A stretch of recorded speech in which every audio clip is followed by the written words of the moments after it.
এর উত্তর। আচ্ছা দেখো, এখানে কারেন্ট অ্যাসেট চেয়েছে। কারেন্ট অ্যাসেট মানে যেগুলো ইন দ্য ফর্ম অফ, এদিকে, যেগুলো in the form of cash আছে বা ব্যাংক ব্যালেন্স আছে, অথবা অথবা যেগুলো থেকে খুব দ্রুত ক্যাশ আসতে পারে, সেগুলোকে বলে কারেন্ট অ্যাসেট। কারেন্ট অ্যাসেটের মধ্যে current asset is given below লিখে ক্যাশ ক্লোজিং 10,000, ইনভেন্টরি ক্লোজিংও কারেন্ট অ্যাসেটে আসবে 50,000। ইনভেন্টরি ক্লোজিং কারেন্ট অ্যাসেটে আসার কারণ কি? আচ্ছা, এটা এক প্রকার মানে শেষ স্টক, তো এখান থেকে তো দ্রুত টাকা আসতে পারে এই জন্য। এটা কারণ তোমার স্টক আছে, তুমি বিক্রি করলে কিছু টাকা পেতে পারো, এটা পাই। পারো না? তোমার স্টক আছে 50,000 টাকার, তুমি ট্রাই করলে কিছু তো বিক্রি হতে পারে, তোমার ক্যাশ খুব দ্রুত আসবে। আচ্ছা, তাহলে স্টক যেটা, ওইটা কি ওপেনিং ব্যালেন্স আসে নাকি ক্লোজিংটা? ক্লোজিং স্টক নাকি ওপেনিং স্টক? একটু আগে কি দেখলাম, স্টক ইনভেন্টরি ওপেনিং আসে না? যেটা আসে ট্রায়াল ব্যালেন্সে ওপেনিং। ইনভেন্টরি ক্লোজিং তাহলে কারেন্ট অ্যাসেটে আসতেছে, ক্লিয়ার? তারপরে কারেন্ট অ্যাসেটে দিবা সেলস লেজার ব্যালেন্স, মানে ডেটর্স বা অ্যাকাউন্টস রিসিভেবল। কারণ সেলস লেজার ব্যালেন্সের যে টাকা, সেই টাকা তুমি যদি নোটিশ দাও পাবলিককে, কিছু আদায় হতে পারে খুব দ্রুত, তাই না? এই জন্য এটা কারেন্ট অ্যাসেটের মধ্যে আসে। তাহলে কারেন্ট অ্যাসেট এখানে দিচ্ছ, আবার মিলাও, cash closing 10,000, inventory closing 50,000, sales ledger balance 38,000। Clear? Sir আরেকবার একটু বলবেন?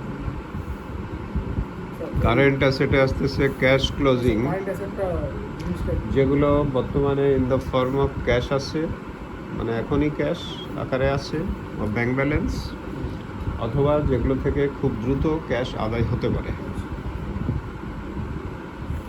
স্যার তাহলে স্যার শুধু ব্যাংক ব্যালেন্স বা ক্যাশ অথবা Closing inventory? যেগুলা থেকে ক্লোজিং ইনভেন্টরি, কারণ ক্লোজিং ইনভেন্টরি তোমার আছে, তোমার স্টকে আছে, তুমি ইচ্ছা করলে কিছু সেল করতে পারবা, খুব দ্রুত সেল হতে পারে না?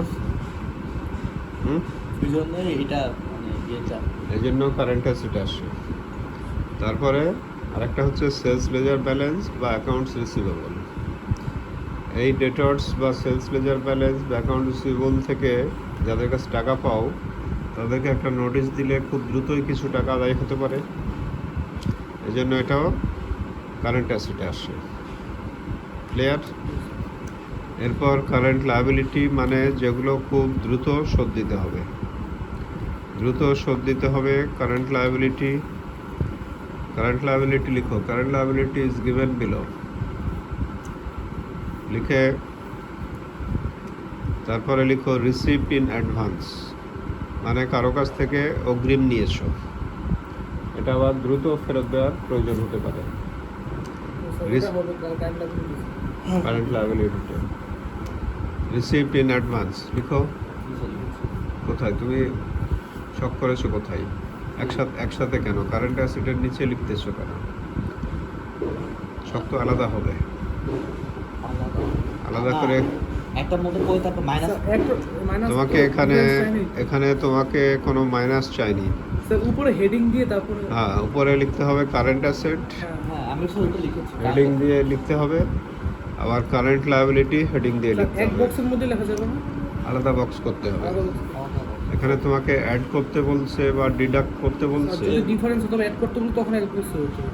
যদি ডিফেন্স বল তখন এক বক্স হ্যাঁ তখন এক ও box হতো। কারেন্ট লায়াবিলিটি মানে যা খুব দ্রুত শোধ দিতে হবে, এগুলো এর ভিতরে received in advance 5,000, accrued rent 4,000। Accrued rent দ্রুত পে করতে হবে না, স্যার রেক্রুটমেন্টটা কি? যেটা এখনো পে করনি, বকেয়া, স্টিল আনপেড, যেটা পে করতে হবে। ক্লিয়ার? স্যার ব্যাংক লোনটা তো ব্যাংক লোন কারেন্ট লায়াবিলিটি হবে না, কারণ ব্যাংক লোন একটা টাইম থাকে। পেমেন্টের জন্য তুমি 5 বছর, 10 বছর, 15 বছরও টাইম পেতে পারো।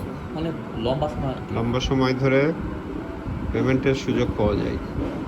তাহলে এখানে কারেন্ট লায়াবিলিটিতে লিখতেছো receipt in advance 5,000, accrued rent 4,000, purchase ledger balance 20,000। Purchase ledger balance মানে অ্যাকাউন্টস পেয়েবল। 5,000 টাকা ব্যালেন্স কি 20,000?